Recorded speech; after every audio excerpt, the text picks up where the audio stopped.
오늘 주일 설교는 나는 자유를 외치고 싶다입니다. 본문은 아까 여러분이 읽으셨던 마태복음에 있는데요. 그러므로 염려하여 이르기를 우리가 무엇을 먹을까, 무엇을 마실까, 무엇을 입을까 하지 말라. 이 모든 것은 이방인들이 구하나니 너희 하늘 아버지께서는 이 모든 것이 너에게 필요한 줄 아시니라. 염려하다. 지금 예수님께서 염려하지 말아라 그렇게 말씀하시는데요. 이 염려가 무엇인가? 헬라어로 메림나오라는 단어입니다. 뜻은 어떤 것을 염려하다, 주의 깊은 관심을 가지다, 어떤 것에 집중하다, 무엇을 얻으려고 노력하다, 분투하다라는 의미입니다. 이 원어 염려하다의 염려하다, 우리가 잘 분석해서 염려가 무엇인지를 명확하게 알아야 됩니다. 왜냐하면 예수님께서 염려하지 말아라 이렇게 말씀하시기 때문입니다. 하지 말라 하셨기 때문입니다. 사람에게 순간순간 스치듯 염려라는 것이 지나가지 않을 수 없습니다. 인생에 고민이 없을 수 없습니다. 인생이 고기 때문에 그럴 수 없습니다. 아무런 염려를 안 하고 사는 사람이다. 있을 수 없는 겁니다. 예를 들어요. 여러분이 자동차를 타고 가다가 사고를 냈습니다. 그래서 그 사람이 크게 다쳤어요. 근데 여러분이 염려하지 않는다? 그냥 뭐 무덤덤하다? 사이코패스죠. 사이코패스죠. 그 사람이 거의 다 죽게 생겼어. 딱 박았더니, 차를 박았더니, 막, 진짜 아프게. 제가 차 타고, 차 사고 나면 내리자마자 목 딱 잡고, 이러는 거 말고, 이런 쇼하는 거 말고, 진짜 크게 다친 사람을 보면서, 명함을 딱 던지고, 보험 처리해드릴게. 사이코패스죠, 이거는. 염려해야죠. 괜찮냐고. 걱정해야죠. 근심해야죠. 나 때문에 그 사람이 다쳤는데. 그냥 명함 딱 던지면 굉장히 얄밉죠. 그래도 저는 합의금을 많이 준다면 용서해 줄 건데.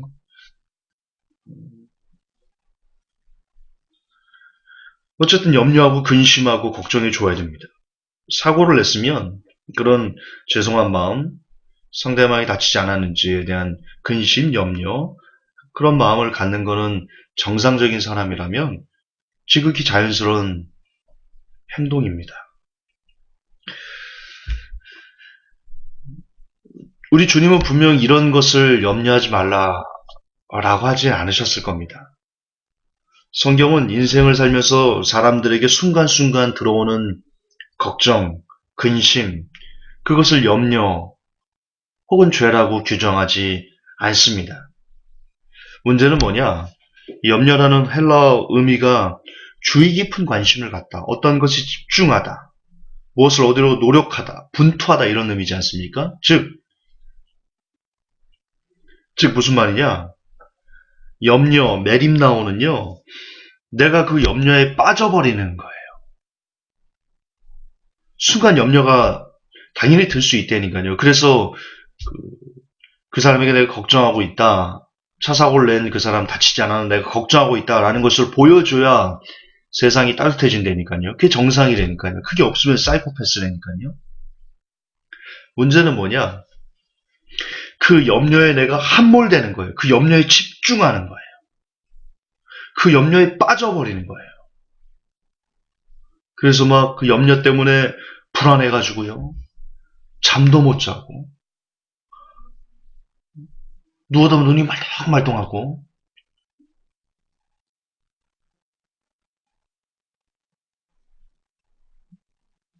어쩔 줄을 모를 때, 그 염려에서 헤어나오지를 못할 때 비로소 그 염려는 죄로 장성하게 되는 것입니다. 그게 메림나오, 염려의 뜻입니다. 다시 말하지만 우리는 매우 걱정스럽고 위험한 상황을 겪을 수 있습니다. 사람이 사는 삶이기에 그럴 수 있습니다. 그리고 그때마다 순간순간 염려가 들어올 수 있습니다. 그것을 죄라고 규정하진 않습니다. 그러나 그 염려의 바다에 빠져서 헤어나오지 못하면 그것은 죄가 됩니다. 어떤 죄가 되냐고요? 예, 하나님을 믿지 않는 죄가 됩니다. 성경은 하나님을 믿지 않는 것이 죄다. 그렇게 정의하고 있습니다. 왜 이것이 믿지 못하는 것이냐? 왜 우리가 염려의 바다에 빠져서 헤어나오지 못하는 것을 죄라고 하나님께서 말씀하시냐? 예수님께서 왜 그것을 하면 안 된다라고 말씀하시냐? 이유는 31절에, 32절에 나오는 아신다라는 단어 때문입니다. 32절, 이 모든 것은 이방인들이 구하나니 너희 하늘 아버지께서는 이 모든 것이 너에게 필요한 줄 아시느니라. 아신다. 헬라어로 에이도입니다. 에이도. 뜻은 보다, 알다, 경험하다라는 의미입니다. 그러니까 하나님께서는 우리의 모든 것을 아시는데 심지어 그것을 경험적으로도 알고 계실 정도로 그토록 세밀하게 우리의 모든 걸 알고 계신다는 뜻입니다. 경험적으로. 그분이 경험해 보셨어요. 당연하죠. 그분이 우리를 만드셨는데. 하나님께서 우리의 모든 것을 알고 계신다? 이 개념이 얼마나 중요한지 모릅니다.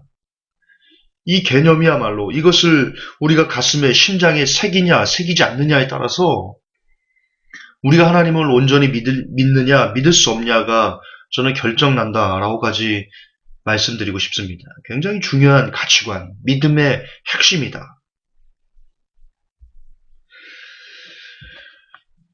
여러분, 우리가 염려하는 대다수의 것들은요, 우리 땅을 살면서 대체로 돈과 관련된 것들입니다. 아닙니까? 차 사고를 냈어요. 돈을 물어줘야 돼요. 아이가 대학을 가요. 돈을 줘야 돼요. 이사를 가야 돼요. 돈이 들어요. 직장을 구하는 이유, 돈을 벌려고 하는 거죠. 왜 부모님들이 아이들에게 좋은 대학을 가라 라고 말하는 거죠? 그 이유가 뭐죠? 아이들이 좋은 대학을 나와야 좋은 직장을 가고 좋은 직장을 가야 많은 돈을 벌기 때문입니다.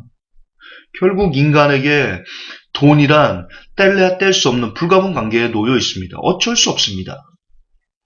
이게 싫으면 지금 뭐 돈을 사랑하는 말이 아닙니다. 돈이 필요하다는 것을 여러분들에게 주지시켜 주는 겁니다.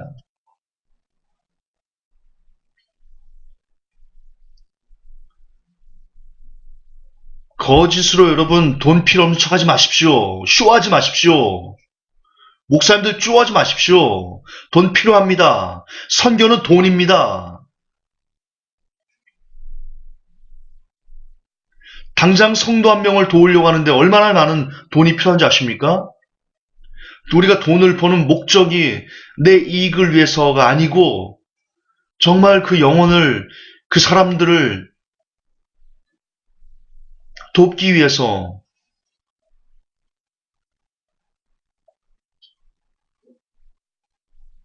돈 필요한 겁니다. 쇼하지 마십시오. 필요한 겁니다.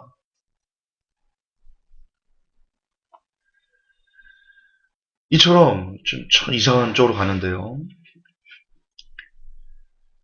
우리가 사는 대다수의 삶, 그리고 우리가 염려하는 대다수는요, 모두 돈 때문이에요. 거의 그래요, 거의. 여기서 거의 비껴나는 거 거의 없어요. 대부분 돈 때문에 우리는 근심해요. 그런데, 여러분이 얼만큼의 돈이 있어야지. 그러니까 여러분이 입을 것, 먹을 것, 마실 것, 어느 정도의 입을 것, 먹을 것, 마시는 것이 있어야 여러분이 염려하지 않을 수 있고, 안전과 평안을 찾을 것 같습니까? 30년치의 식량, 그리고 100억 정도의 돈이 있으면 여러분들이 그토록 원하는 행복의 파랑새를 얻을 수 있다고 자신할 수 있습니까?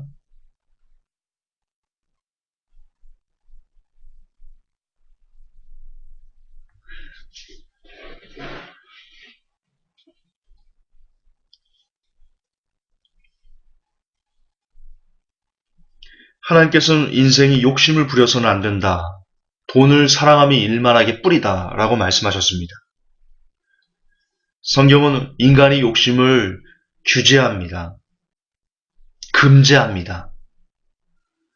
그 앞에서 내게 얼만큼의 양식이 있어야 적합한지 알 수 있는 사람이 있을까요?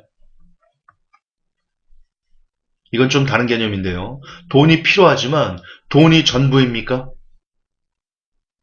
돈이 인생의 전부입니까? 돈이 있으면 모든 근심이 다 사라집니까? 정몽구 회장은 왜 자살합니까?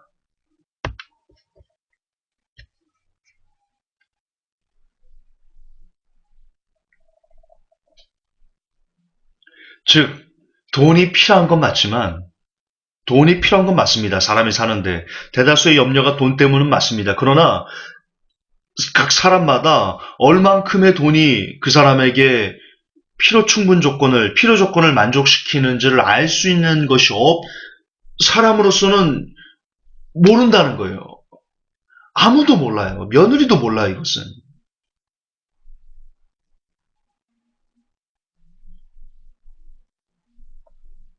그러나, 각 사람의 분량에 맞게 그 사람이 얼만큼의 돈이 필요하고, 얼만큼의 입을 것이 필요하고, 얼만큼의 먹을 것이 필요하고, 얼만큼의 마실 것이 필요한지를 정확하게 아시는 분이 있으십니다. 그분은 바로 우리의 창조주 하나님이십니다.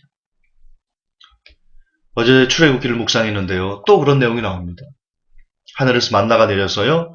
필요만큼 어떤 가족 수만큼 그것을 거두게 했는데 많이 거둔 자도 적게 거둔 자도 부족하지 않고 딱 알맞게 하나님께서 주셨습니다. 참 신기한 분이죠. 하나님의 지혜를 감히 사람은 측량할 수 없습니다. 이처럼 그 만나 사건에서 확인할 수 있도록 하나님께서는 그 각 사람의 분량만큼 그들이 얼만큼 그 만나를 가져야지 좋은지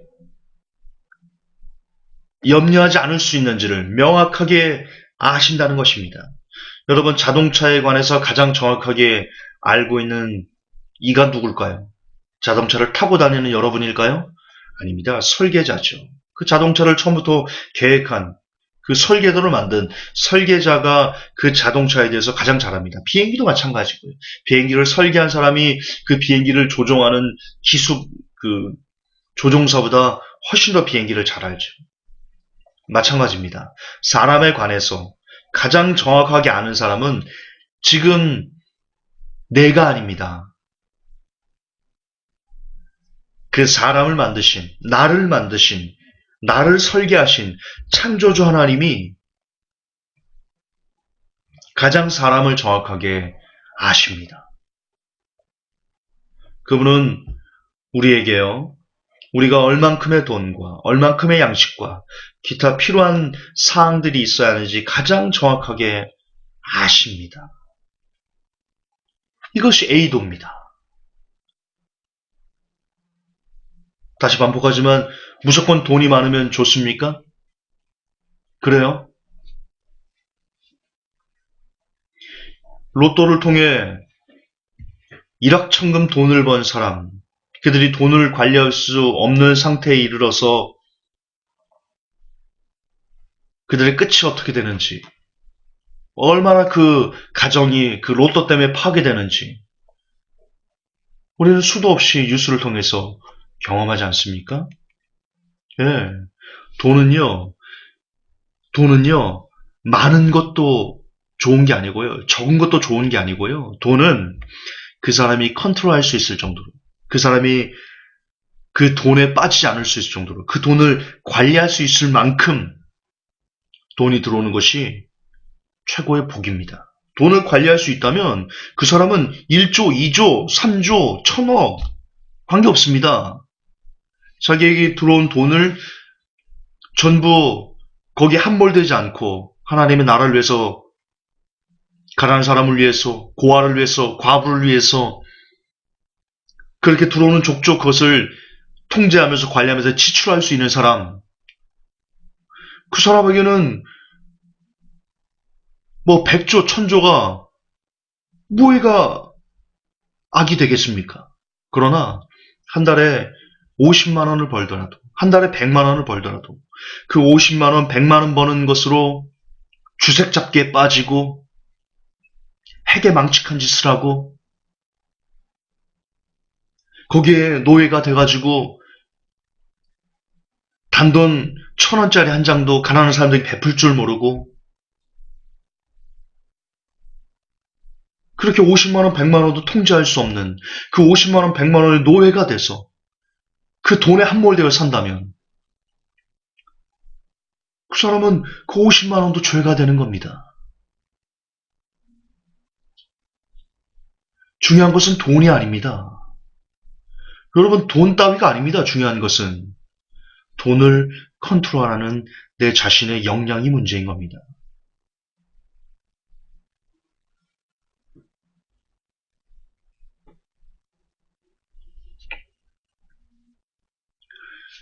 여러분, 예수님 십자가에서 달려서 이제 죽으시고 그 십자가에서 내려서 세마포에 쌓은 사람이 누굽니까? 그래서 예수님을 장사 지내준 그 사람이 누굽니까? 요셉이라는 사람이거든요. 성경은 그 사람을 부자 아리마대 사람 요셉이다라고 이야기하고 있습니다. 그는 부자였습니다. 그런데 그는 그의 부로 예수님을 위해서 아무도 써보지 않은 무덤을 예비하고 예수님을 위해서 세마포를 예비했던, 그리고 그 사람이 빌라도에 가서 예수님의 시체를 달라고 할 때 빌라도가 그냥 줬을까요? 빌라도가 그런 애가 아닙니다. 굉장히 탐욕스럽고 자기만 아는, 물론 성경에는 안 써 있지만 그 로마 역사 보면 빌라도에서 나와 있는 부분이 있거든요. 굉장히 탐욕스러운 사람이었습니다. 예수님을 어떻게 빌라도가 특별하게 생각했는데, 친히 유대인의 왕 예수, 내가 쓸 걸 썼다. 그는 예수님을 하나님의 아들이라고 인정을 했습니다. 믿었어요, 빌라도는. 그런데도 불구하고 지 자리를 위해서 예수님을 죽게 만든 굉장히 탐욕스러운 사람인데 그냥 예수님의 시체를 줬을 거라고 생각하십니까? 아니죠. 돈을 줬을 겁니다. 아리마대 사람 요셉이. 모르긴 몰라도. 그 돈을 주고 예수님의 시체를 가져와서 아무도 장사 지는 법 없는 무덤에 예수님을 놓았을 겁니다.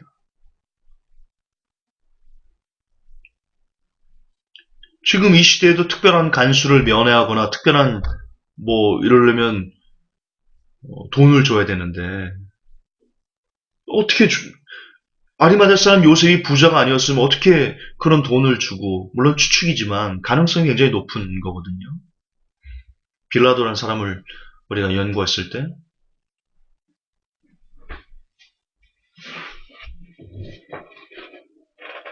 다시 얘기하지만 돈은 액수의 많고 적음 따위가 문제가 아닙니다. 그것이 죄가 되는 것이 아닙니다. 돈을 사랑함이 일만하기 뿌리다. 돈을 사랑함이 일만하기 뿌리다.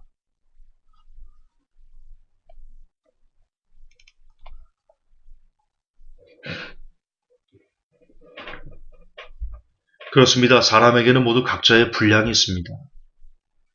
야곱도 이제 임종을 앞두고 자신의 12명의 아들들을 모아놓고, 저는 이것을 축복이다라고 말하는 게 좀 그런데요. 야곱의 축복하면서 너는 담장 너머 나무로 뻗은 이런 노래 있지 않습니까? 야곱의 축복이라고 하면서 지금 굉장히 거의 절대 다수의 목사님들도 야곱이 이제 임종을 앞두고 12명의 아들에게 축복했다. 물론 성경에도 이렇게 축복했다라는 단어가 나오는데요. 근데 그 내용을 보면요, 이게 축복인지 저주인지 알 수가 없거든요. 루벤아, 너는 물에 끓는 같다. 네가 내 아비 하체에 올랐다. 그러면서 루벤을 저주합니다. 그리고 누구에게는 너는 칼을 물고 뭐 할킨다. 이런 내용, 누구다, 뭐, 그래요. 나 이제 갑자기 생각이 안 나는데, 거기 보면, 물론 축복도 있어요. 야곱의 아들, 누굽니까? 요셉에게 축복했고, 아셀에게 축복했고, 뭐, 평안할 것이다. 그러나, 12명의 아이들 모두를 다 복을 준 게 아닙니다. 그 중에 몇 명에게는 저주를 하셨어요. 야곱이. 그 축복이라고 말하는 것 자체가 저는 어불성설인데, 그냥 그 각자의 분량에 맞게 어떻게 될 것이다. 그 아들의 그 삶에 따라서, 삶의 결과에 따라서 너희들이 어떻게 될 것이다. 라고 그냥 얘기한 것이지. 그걸 축복이라 말해서 안 되는 것 같은데, 성경에도 왜 그것을 그 축복이라고 했는지 잘 모르겠고요. 그러니까 우리가 아는 축복의 개념과 좀 달라요. 어쨌든, 그처럼 야곱도 12명의 아들의 그 분량에 맞게 그들이 어떻게 될 것인지를 이야기했습니다. 그래도 반복하지만 이게 왜 중요하냐? 하나님은 우리를 지으셨고 우리를 만드셨습니다. 그리고 그분은 우리의 분량을 알고 계십니다. 그분은 저를 알고 여러분을 알고 계십니다. 근데 그분이 우리를 어떻게까지 알고 계시는지 성경은 이렇게 기록하고 있습니다. 누가복음 12장 7절에 너희에게는 오히려 머리털까지도 다 세신 바 되었나니 두려워하지 말라. 너희는 많은 참새보다 귀하니라. 너희에게는 오히려 머리털까지도 다 세신 바 되었나니 두려워하지 말라. 왜? 하나님이 우리를 에이다 아시는데 어떻게까지 아시냐? 우리의 머리카락까지 다 세신 바 되어서 우리를 아신답니다. 지금 여러분 당장 여러분의 머리를 잡아보십시오. 한 움큼 잡아보십시오. 몇 가닥을 잡았습니까? 저는 지금 54,542가닥을 잡았거든요. 여러분은 몇 가닥을 잡으셨습니까? 이렇게 말하면 안 됩니다. 혹시 머리가 없는 분들 중에 나는 머리가 없어 다 셀 수 있는데 두 가닥밖에 없는데 안 됩니다. 그런 거. 여러분이 미신 거예요. 그거는. 예, 할렐루야. 하나님께서 우리를 아십니다. 경험적으로 아시는데 어디까지 아시냐? 너희에게는 오히려 머리털까지도 다 세신 바 되었나니 두려워하지 말라. 할렐루야. 예. 하나님은 우리의 머리카락이 몇 개인지, 어느 집안의 밥숟가락이 몇 개인지, 어느 집안의 젓가락이 몇 개인지, 신발이 몇 개인지, 옷이 몇 개인지, 모든 것을 다 우리가 어떤 마음으로 살아가는지, 그 속에 무엇이 담겨 있는지, 그 세포는 몇 개고, 그 세포에서 혈액은 어떻게 움직이고 있고, 목구멍에서 침은 어떻게 생성되고, 발가락의 무좀은 지금 어디까지 진행되어 있는지, 나에 대해 여러분들의 그분은 100%다 아십니다. 네. 그럼 이제 돌아갑시다. 우리의 머리카락 수까지 아시는 분께서 과연 내가 얼만큼의 입을 것, 얼만큼의 먹을 것, 얼만큼의 마실 것이 있어야 하는지를 모르실까요? 야, 내가 머리카락을 셀 수 있는데, 야, 네가 얼만큼 필요하더라? 헷갈리네. 그러실까요? 그럴 수 없습니다. 논리적으로 그것은 불가능합니다. 또한 여러분 성경은 그분이 우리의 옆집 아저씨가 아니다라고 이야기하고 있습니다. 마태복음 7장 11절 너희가 악한 자라도 좋은 것으로 자식에게 줄 줄 알거든 하물며 하늘에 계신 너희 아버지께서 하늘에 계신 너희 아버지께서 구하는 자에게 좋은 것으로 주시지 않겠느냐. 할렐루야.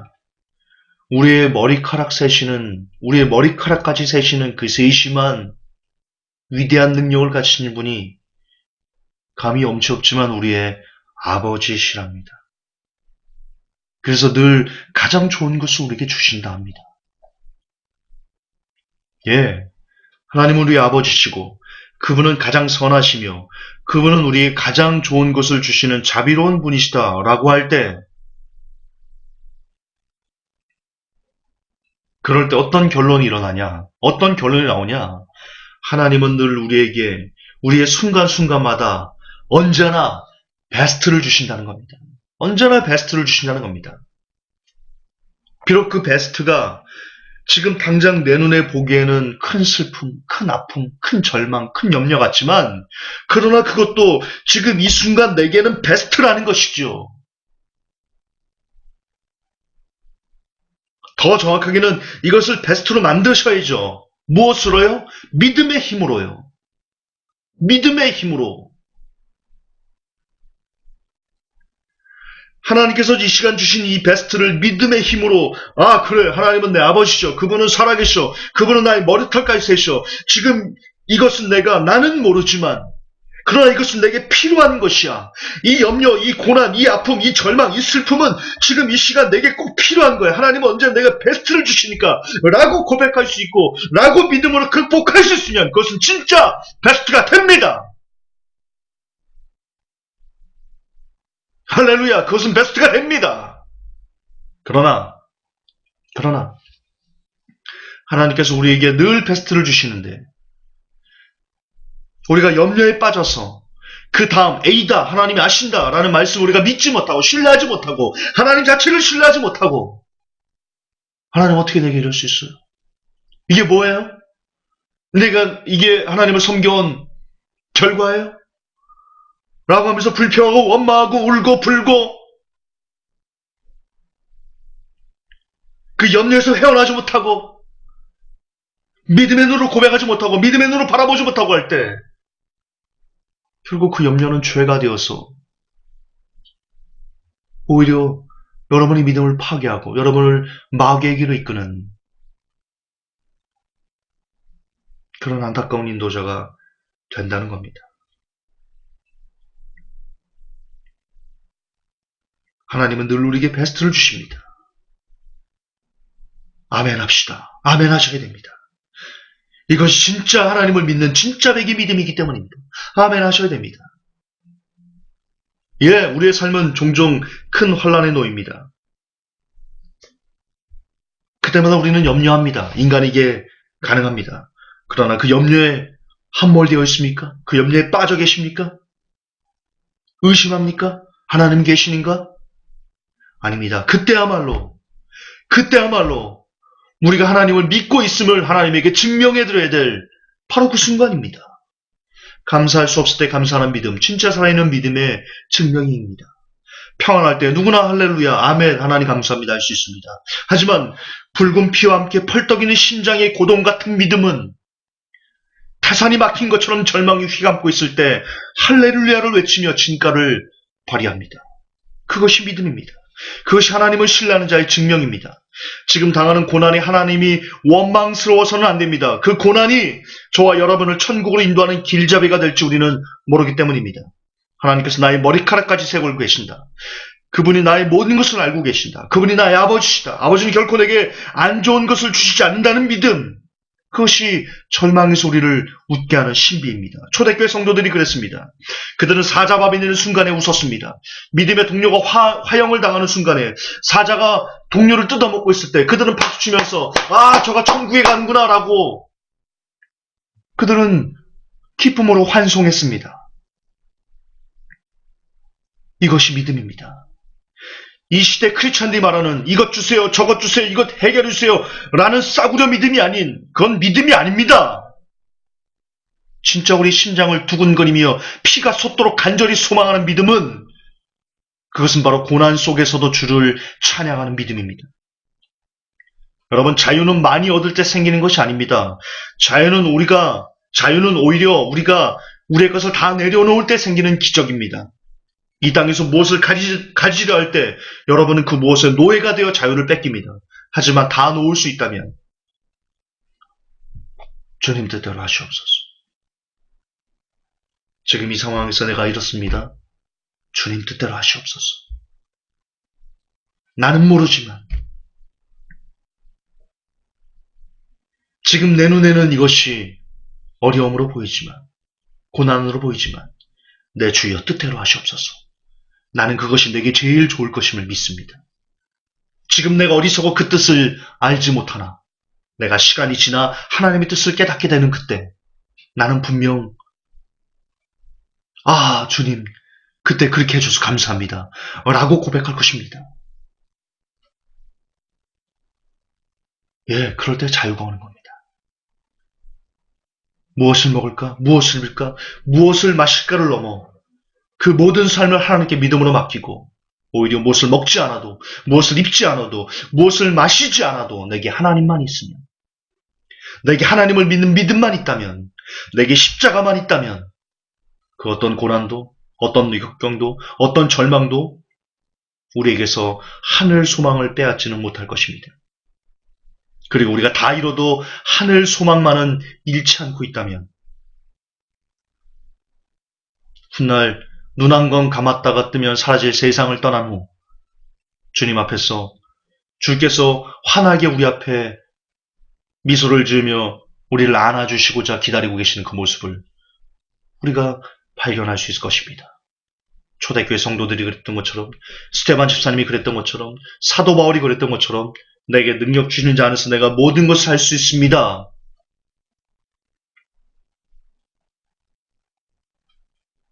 라고 고백하며 내 주여 뜻대로 하옵소서.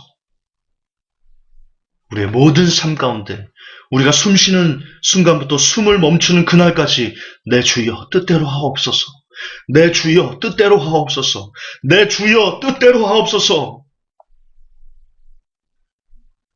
라고 고백하며 살 수 있다면 우리는 진정 인생에서 자유라는 것을 어떤 것도 막을 수 없는 어떤 문제도 어떤 근심도 어떤 역경도 막을 수 없는 진짜 자유를 우리는 경험할 수 있을 것입니다. 그렇습니다.